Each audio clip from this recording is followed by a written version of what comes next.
Ana Knezevich went from her home in South Florida to Madrid, Spain. Why? To clear her head. She was going through a divorce, wanted a change of life. She was planning to travel to Barcelona for a day trip with a friend. Never showed up at the train station. Everybody says that's not like her. She sent some notes, supposedly, saying she met a guy and was going away. Everybody says that does not sound like her. She's been missing at least 17 days. We've heard from her brother, her friends, but we have not heard from her husband, David. He didn't go to Spain to help look or return to their home in Florida. He's supposedly in Serbia, which is where he has family. We've tried to contact him many times since we started our coverage. He is invited on the show at any time. He's obviously fundamental to the story. Now we have heard from his lawyer, Ken Padowitz, and we welcome him to the show. Counsel, thank you for taking the opportunity. Thank you for having me on, Chris. So I'm not here to ask you the obvious about whether or not your client had any role in the disappearance. I assume your answer would be no.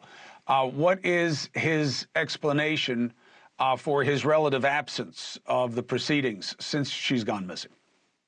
Well, let me start by saying this, Chris. It is a horrible, tragic situation, and I can't even begin to imagine what it must be like for her family and her friends that she's been missing for this long period of time. I can tell you, in speaking to my client, I'm an attorney in South Florida, that he is also very concerned for the whereabouts of his missing wife. Having said that, I want to clear the air right at the beginning here. He has not been absent through the entire process. He is living in Serbia. His wife, who he's been separated from a number of months, went to Spain and then turned up missing. My client has no friends in Spain. He has no relatives in Spain. He doesn't own property in Spain. He doesn't speak the Spanish language.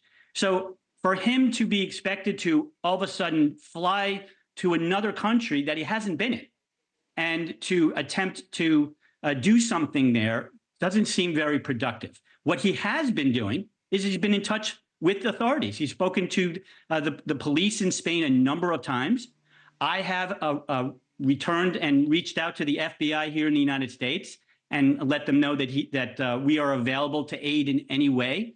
He's aided the Spanish police in giving them information on credit cards, on attempting to hire a lawyer in Spain, and do all sorts of things to aid the authorities in searching for his wife. And in terms of his not going to Spain, you don't find that unusual?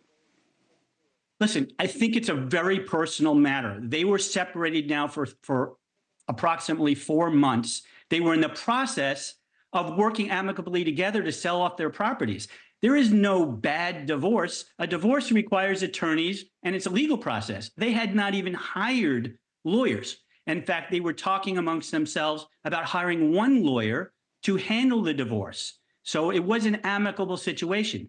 It's a horrible thing that this lady is missing. And again, my heart goes out to her, and I know my client is very concerned about it. But he has been aiding the authorities and helping them in any way he can. I don't know if it's reasonable to expect that he fly to another country that he doesn't know the language, doesn't have a place to stay, and somehow that's going to make it a better search than it is already ongoing. Was he aware that we've been trying to reach out to him to let him tell his story himself? Yes, he originally, when he retained me, he had started to get these contacts from various media, and we decided at that point that he should remain out of the media and just continue to do help the authorities, whatever questions they had in whatever way he could help. But it comes to a point when this false narrative that there was a hotly contested divorce, which just is not true, that was located in a Fort Lauderdale police report, and it was not accurate. And so at some point, we felt it necessary to come on and to tell the world, hey, listen, this is a horrible, tragic situation, and we hope that she is found sooner than later, of course. But my client has nothing to do with her disappearance and was not even in the same country. What does your client have to say as to why they were getting divorced? Well, I think they just basically grew apart, is what my client told me, that they basically had been married for approximately 13 years. They were successful in business together, and they were successful financially. So there wasn't an issue. In every divorce, you have to divide assets. This wasn't an issue. They were in the process of selling properties and doing exactly that. And again, if this was a contentious divorce, which it was not, you would expect parties to hire lawyers and there would be ongoing litigation. There was no such thing was happening at the time of her divorce. Hey, thank you for watching. Please go to newsnationnow.com, newsnationnow.com, and you can find NewsNation on your television provider. And don't forget to click the red subscribe button down below. Then you will get more of NewsNation's fact-driven coverage.